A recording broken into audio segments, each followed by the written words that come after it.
صحابہ کہتے انہا جنازۃ یہودی، اے اللہ کے نبی یہ تو یہودی کا جنازہ ہے۔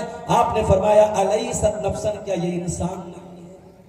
اگر ایک یہودی کا جنازہ بھی جا رہا ہے، جناب محمد رسول اللہ صلی اللہ علیہ وسلم کھڑے ہوتے ہیں، دنیا کو یہ بتاتے ہیں کہ ہے تو یہ انسان۔ اور اسی لیے اسلام میں کسی کے مرنے کے بعد کتنا ہی برا کیوں نہ ہو، مرنے کے بعد کسی کی برائی بیان کرنے سے منع کیا گیا ہے۔ اللہ کے نبی نے فرمایا لا تسبوا الاموات، مردوں کو برا بھلا مت کہو، فإنهم قد افضوا الى ما قدموا، انہوں نے جو کر لیا کر کے اللہ کے یہاں چلے گئے، مردوں کی برائی مت بیان کرو۔ اسلام انسانیت کو اس کا سمان دیتا ہے۔ میرے ساتھیوں، انسانی جان کی جو حرمت اسلام میں ہے دنیا کے کسی مذہب میں، دنیا کے اور مذہب میں کوئی کسی کی ہتیا کر دے تو اس کے کو قید کی سزا دی جاتی ہے، اس پر پینالٹی لگائی جاتی ہے، اس کو عمر قید کی سزا دی جاتی ہے۔ اسلام کیا کہتا ہے؟ النفس بالنفس، جان کے بدلے جان ہے۔ اسلام کہتا ہے وَلَكُمْ فِي الْقِصَاصِ حَيَاةٌ يَا أُولِي الْأَلْبَابِ، اے عقل مندو، ہم نے تم کو قصاص کا حکم دیا ہے، کوئی اگر کسی کی ہتیا کر دے تو ہتھیارے کو بھی قتل کیا جائے گا۔ یہ قانون ہم نے کیوں لاگو کیا ہے؟ تاکہ سماج میں لوگوں کا قتل رک جائے، ہتیا رک جائے اور لوگوں کو زندگی مل جائے۔ اسلام کی نظر میں ایک انسان کی ہتیا پوری مانوتا کی ہتیا ہے۔ اللہ نے فرمایا من قتل نفسا بغیر نفس او فساد فی الارض فکأنما قتل الناس جميعا، ایک انسان کو قتل کرنے والا پوری مانوتا کا، پوری انسانیت کا قاتل ہے۔ ومن احیاها فکأنما احیا الناس جميعا، اور ایک انسان کی زندگی کو بچا لینے والا پوری انسانیت کو بچا لینے والا۔ اللہ قرآن کے 15ویں پارے میں کہتا ہے وَلَا تَقْتُلُوا النَّفْسَ الَّتِي حَرَّمَ اللَّهُ إِلَّا بِالْحَقِّ، اے میرے بندو خبردار، کسی نردوش کی ہتیا نہ کرنا، کسی بے قصور کو قتل نہ کرنا، کسی انوسنٹ کا مرڈر نہ کرنا، کسی بے قصور کی ہتیا کرنے کی اسلام اجازت نہیں دیتا۔ ابھی شیخ عبدالحسیب صاحب اپنی تقریر میں کہہ رہے تھے سوشل میڈیا کے ذریعے امت کے نوجوانوں میں زہر بھرا گیا، اسلام کی غلط چھوی پیش کی گئی، اور آج اس کا نتیجہ یہ ہے دنیا کے مختلف علاقوں میں اسلام کا نام لے کر کے بے قصوروں کی ہتیا کی جاتی ہے۔ اور ہمارے بہت سارے نوجوان اس طریقے کی تحریکوں سے اور اس طریقے کی چیزوں سے متاثر ہوتے ہیں اور خود اپنے لیے، اپنے ملک کے لیے، اپنی کمیونٹی کے لیے مصیبتوں کے دروازے کھول لیتے ہیں۔ میرے بھائیوں، اسلام کسی بھی طریقے کے آتنکواد، دہشت گردی، کسی بھی طریقے کے بے قصور اور نردوشوں کی ہتیا کی اجازت نہیں دیتا ہے۔ اسلام میں انسانی جان کا احترام رکھا گیا ہے۔ اور آگے بڑھیے، انسانی جان کے ساتھ ساتھ انسان کی عزت کی اسلام کے اندر کتنی حیثیت ہے۔ ایک انسان کی عزت، اس کا سمان، اسلام اس کو کتنی اہمیت دیتا ہے۔ حجۃ الوداع کا موقع یاد کیجئے، اللہ کے پیارے نبی اپنی زندگی کا پہلا اور آخری حج کر رہے ہیں، عرفات کا میدان ہے اور اللہ کے نبی خطبہ دے رہے ہیں، اور اس خطبے میں آپ کیا فرماتے ہیں؟ الا ان دماءکم واموالکم واعراضکم حرام علیکم کحرمت یومکم ھذا فی بلدکم ھذا فی شہرکم ھذا۔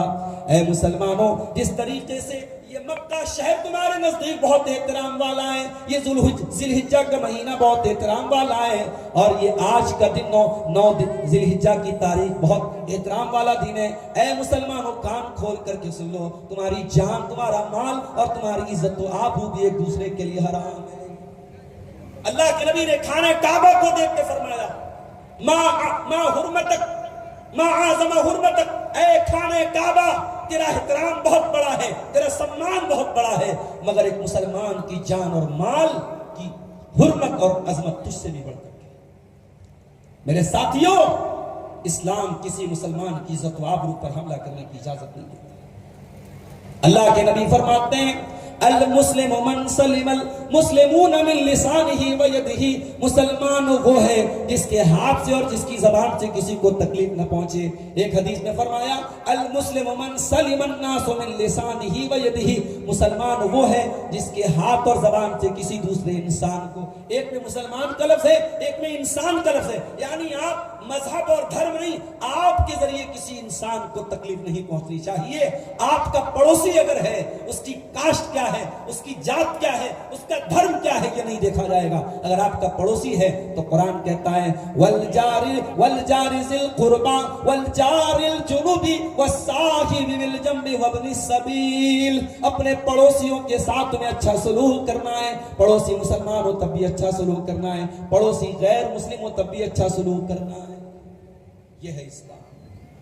اسلام انسانی جان کی حفاظت کی بات کرتا ہے، انسانی عزت کی حفاظت کی بات کرتا ہے۔ ہماری زندگی میں مال کی بھی بڑی اہمیت ہے، اور مال حاصل کرنے کے دو راستے ہیں۔ ایک جینوئن راستہ ہے کہ ہم تجارت کریں، بزنس کریں، مزدوری کریں، نوکری کریں، اور ایک راستہ ہے کہ ہم چوری کریں، ڈاکہ ڈالیں، دوسروں کا حق ماریں۔ اسلام کیا کہتا ہے؟ وَلَا تَأْكُلُوا أَمْوَالَكُمْ بَيْنَكُمْ بِالْبَاطِلِ، خبردار ایک دوسرے کا مال ناجائز طریقے سے کبھی نہ کھانا۔ وَتُدْلُوا بِهَا إِلَى الْحُكَّامِ، اور کبھی اپنے حاکم کے پاس عدالت میں جا کر کے رشوت دے کر کے اپنے حق میں فیصلہ نہ کرا لینا۔ اسلام رشوت کے ذریعے غلط طریقے سے دوسروں کا مال کھانے سے منع کرتا ہے۔ دوسری جگہ فرمایا یا ایھا الذین آمنوا لا تاکلوا اموالکم بینکم بالباطل الا ان تکون تجارۃ عن تراض منکم۔ اسلام کہتا ہے مسلمانوں خبردار ایک دوسرے کا مال ناجائز طریقے سے نہ کھانا۔ ہاں اگر ایک دوسرے سے فائدہ اٹھانا چاہتے ہو تجارت کرو، بزنس کرو، رضامندی سے ایک دوسرے کا مال کھا سکتے ہو، ناجائز طریقے سے کسی کا مال تمہیں کھانے کی اجازت نہیں ہے۔ اسلام میں سود کیوں حرام ہے؟ اتنا بڑا گناہ کیوں قرار دیا گیا سود کو کہ اپنی سگی ماں سے زنا کے برابر قرار دیا گیا؟ اس لیے کہ سود بھی لوگوں کی مجبوری کا ناجائز فائدہ اٹھانا ہے۔ اسلام کہتا ہے اگر کسی کو قرضہ دے رہے ہو تو فری میں قرضہ دو، قرضے پر کوئی پروفٹ مت کماؤ۔ پروفٹ کمانا ہے تو بزنس کرو، کاروبار کرو۔ کسی کو قرضہ دے کر کے، لون دے کر کے اس پر اگر پروفٹ کماتے ہو تو وہ انٹرسٹ ہے، وہ بیاج ہے، وہ حرام۔ اسلام جوئے سے، سٹے سے، حرام کمائی کے تمام راستوں سے میرے پیارے ساتھیوں اسی لیے روکتا ہے کیونکہ اسلام لوگوں کے مال کی حفاظت کا بھی ایک ذریعہ ہے۔ میرے عزیزوں، یہ ذی الحجہ کا مہینہ چل رہا ہے، کل چاند نظر آ چکا ہے ہمارے ہندو نیپال میں۔ اس وقت ہم دنیا کے بہترین ایام سے گزر رہے ہیں۔ آج سے ٹھیک 9 دن کے بعد ہم انشاءاللہ اپنا دوسرا تہوار منائیں گے، عید الاضحیٰ منائیں گے۔ اس موقع پر ہم ابراہیم علیہ السلام کو یاد کریں۔ کبھی آپ نے غور کیا ابراہیم نے جب بھی دعا کے لیے ہاتھ اٹھایا ہے امن اور چین کی دعا مانگی۔ وَإِذْ قَالَ إِبْرَاهِيمُ رَبِّ اجْعَلْ هَٰذَا الْبَلَدَ آمِنًا، ابراہیم دعا کرتے ہیں اے پروردگار اس شہر مکہ کو تو امن والا بنا دے۔ اور اے ابراہیم تیری دعا کو اللہ نے کیسا قبول کر لیا، تیری دعا میں اللہ نے کیسی تاثیر رکھی تھی۔ تو نے ہزاروں برس پہلے تو نے دعا کی تھی، اور اے ابراہیم تیری دعا کو اللہ نے ایسا شرف قبولیت بخشا کہ وہ دن ہے اور آج کا دن ہے۔ ہزاروں برس گزر گئے، مکہ کل بھی امن والا شہر تھا، آج بھی امن والا شہر ہے، اور انشاءاللہ قیامت کی صبح تک امن والا شہر ہے۔ ابراہیم نے امن مانگا اور ساتھ میں ایک دعا اور مانگی، فرمایا وَجُنُبْنِي وَبَنِيَّ أَن نَّعْبُدَ الْأَصْنَامَ، اے اللہ مجھے اور میرے بچوں کو تو بت پرستی سے بچا، مجھے اور میرے بچوں کو تو شرک سے بچا۔ اے اللہ ایسا امن اور چین نہیں چاہیے جو عقیدے سے کمپرومائز کر کے مل جائے، جو توحید کو چھوڑ کر کے مل جائے۔ اے اللہ مجھے اور میرے بچوں کو توحید پہ قائم رکھنا، مجھے اور میرے بچوں کو بت پرستی سے بچانا۔ اے سرزمین نیپال پہ رہنے والوں بھائیوں، آنے والا دور بڑا نازک دور ہے۔ آپ کے بچے تعلیم حاصل کریں بہت اچھی بات ہے، آپ کے بچے سکشت ہو جائیں، ایجوکیٹڈ ہو جائیں بہت اچھی بات ہے، آپ کے بچے ترقی کریں اور بڑی بڑی سرکاری نوکریوں میں چلے جائیں بہت اچھی بات ہے، مگر اس بات کا خیال رکھنا کہ دنیا کی یہ ترقی کہیں توحید کی قیمت پر نہیں ملنی چاہیے، توحید کو کھو کر کے نہیں ملنی چاہیے۔ کہیں ایسا نہ ہو کہ دنیا کا نام مل جائے، دنیا کی عزت مل جائے، دنیا کی دولت مل جائے اور آخرت کی دولت چھین لی جائے، توحید کی دولت چھین لی جائے۔ ابراہیم کی اس دعا کو یاد رکھنا، فرمایا وَجُنُبْنِي وَبَنِيَّ أَن نَّعْبُدَ الْأَصْنَامَ، اے اللہ تو مجھے اور میرے بچوں کو بت پرستی سے بچانا۔ ابراہیم کو بھی اپنے بچوں کی امن اور چین کی فکر کرنے کے ساتھ، اسلام وہ دین ہے جو ہمیشہ امن اور چین کی بات کرتا ہے۔ 1400 سال پہلے جب اللہ کے نبی مکہ میں آئے تو اس وقت مکے میں لوگ گرمی اور جاڑے میں سفر میں نکلتے تھے، تجارت کا قافلہ نکلتا تھا، سفر میں نکلتے تھے۔ آس پاس کے مکہ کے آس پاس کے علاقوں میں ڈاکو آتے تھے، ڈاکہ ڈالتے تھے، چور آتے تھے، چوری کرتے تھے، رہزنی کرتے تھے۔ مکہ سیف تھا، مکہ والے سیف تھے۔ اللہ نے فرمایا لِإِيلَافِ قُرَيْشٍ إِيلَافِهِمْ رِحْلَةَ الشِّتَاءِ وَالصَّيْفِ فَلْيَعْبُدُوا رَبَّ هَٰذَا الْبَيْتِ الَّذِي أَطْعَمَهُم مِّن جُوعٍ وَآمَنَهُم مِّن خَوْفٍ۔ اے مکہ والو، اے قریش کے لوگوں، اللہ کا کتنا بڑا احسان ہے، اس نے تمہارے دل میں جاڑے اور گرمی کے موسم میں سفر کرنے کی محبت ڈال دی۔ کبھی تم جاڑے میں یمن کا سفر کرتے ہو، کبھی تم گرمی میں شام کا سفر کرتے ہو، آرام سے سفر کر کے واپس آ جاتے ہو، تجارت کرتے ہو، پیسہ کماتے ہو۔ اے مکہ والو، یہ سکون تم کو کس نے دیا؟ اللہ نے دیا۔ خانہ کعبہ کے رب نے دیا، اللہ تعالیٰ نے دیا۔ تو پھر اس خانہ کعبہ کے رب کی عبادت کیوں نہیں کرتے؟ فَلْيَعْبُدُوا رَبَّ هَٰذَا الْبَيْتِ، اے مکہ والو اس خانہ کعبہ کے رب کی عبادت کرو، الذی اطعمہم من جوع وآمنہم من خوف، جو اللہ تم کو بھوک کی حالت میں کھانا کھلاتا ہے اور خوف کی حالت میں امن اور چین عطا کرتا ہے۔ پتہ یہ چلا کہ امن اور چین بہت بڑی نعمت ہے میرے پیارے ساتھی، اور یہ امن اور چین کتنی بڑی نعمت ہے، اس کا اندازہ اگر لگانا ہو تو اسی دنیا میں ایک ملک ہے فلسطین، اور اسی فلسطین کا ایک شہر ہے شہر غزہ۔ ذرا وہاں کے باشندوں کے حالات دیکھو۔ آج سے 3 سال پہلے غزہ کی تصویر ذرا انٹرنیٹ پہ جا کے دیکھو، اور آج کی تصویر دیکھو، پورا شہر کھنڈر بن گیا، سارے مکانات تباہ ہو گئے، ہزاروں کی تعداد میں بچے، بوڑھے، عورتیں، مرد، ان کو لقمہ اجل بنا لیا گیا، ان کو موت کے گھاٹ اتار دیا۔ اور حیرت کی بات یہ ہے کہ یہ سارا ظلم کرنے والا ظالم آج بھی کھڑا ہوتا ہے تو اپنے آپ کو امن کا پیکر قرار دیتا ہے۔ اس سے بڑھ کے دادا گیری کیا ہوگی؟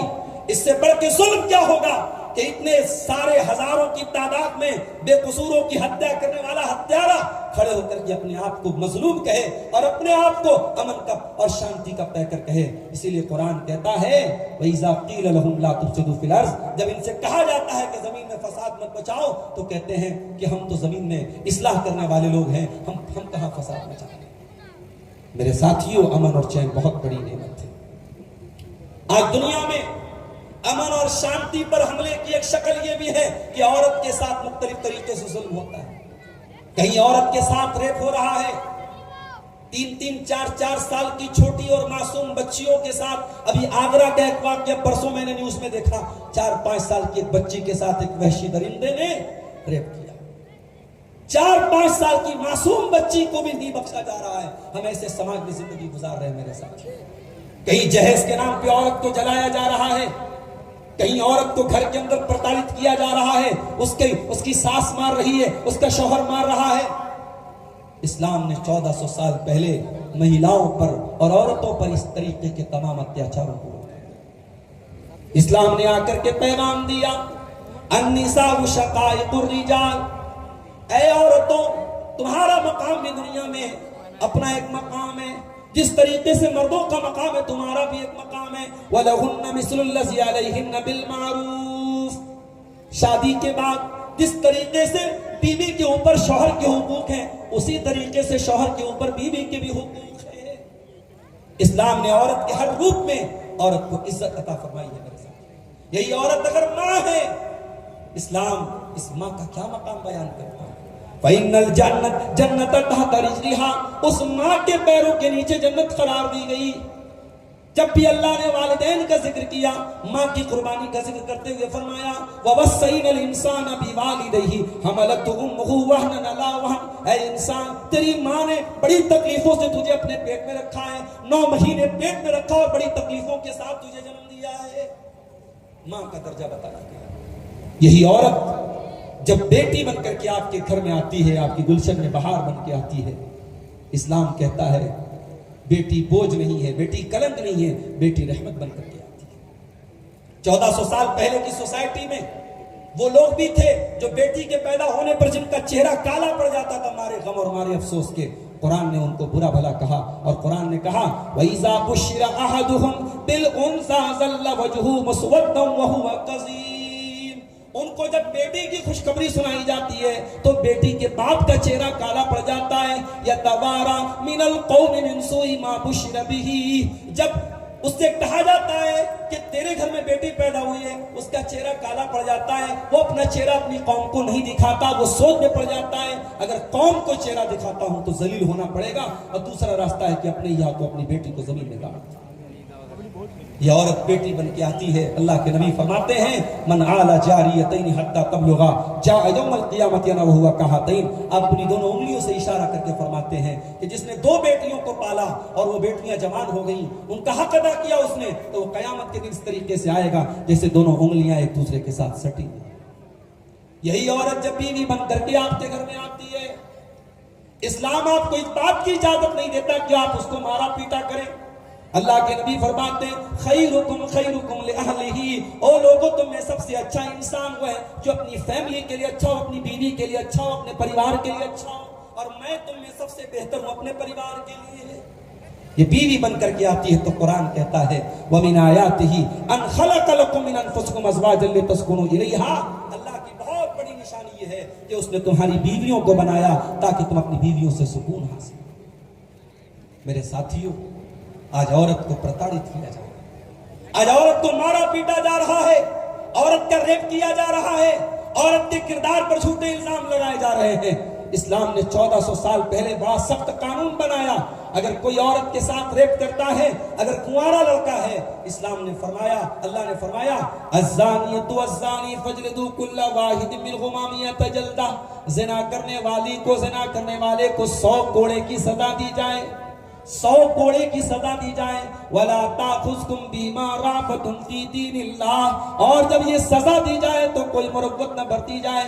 وَلْيَشْهَدْ عَذَابَهُمَا طَائِفَةٌ مِّنَ الْمُؤْمِنِينَ. اور یہ سزا منظر عام پر دی جائے, پبلک پلیس پر دی جائے, سر عام دی جائے 100 کوڑے کی سزا. اور اگر زنا کرنے والا شادی شدہ ہے, اسلام کہتا ہے پتھروں سے مار مار کے ختم. کسی بے قصور عورت پر اگر کوئی زنا کی تہمت لگاتا ہے, اسلام نے 80 کوڑے کی سزا اس کے لیے مقرر کی. فرمایا والذین یرمون المحصنات ثم لم یاتوا باربعۃ شہداء فاجلدوہم 80 جلدہ. بے قصور عورتوں پر جو زنا کی تہمت لگاتے ہیں اور پھر 4 گواہ نہیں لا پاتے ہیں, ان کو 80 کوڑے مارو اور ان کی شہادت کو, ان کی گواہی کو کبھی قبول. یہ ہے ایک عورت کے مان سمان, اس کی عزت, اس کی آبرو کی اسلام میں, اس اسلام کی نظر میں اس کی ویلیو ہے میرے پیارے ساتھی. اور آگے بڑھیے, اسلام میں سماج کے کمزور طبقات کا بڑا خیال رکھا, سماج کے غریبوں کا بڑا خیال رکھا گیا. سماج میں ایک طبقہ یتیم کا طبقہ ہوتا ہے جس کا باپ مر گیا, جس بچے کا باپ مر گیا ہو اس بیچارے کو جس کا جی چاہتا ہے مار دیتا ہے, پیٹ دیتا ہے. اسلام نے اس یتیم کو اس کا حق دلایا.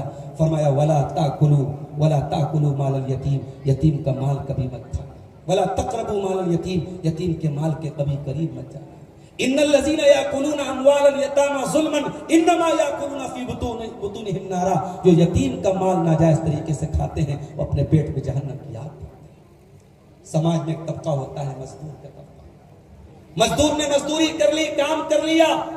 اللہ کے نبی فرماتے آت الاجیر اجرہ قبل ان یجف عرقہ. مزدور کی کا پسینہ سوکھنے کے پہلے اس کی مزدوری اس کو دے دیا.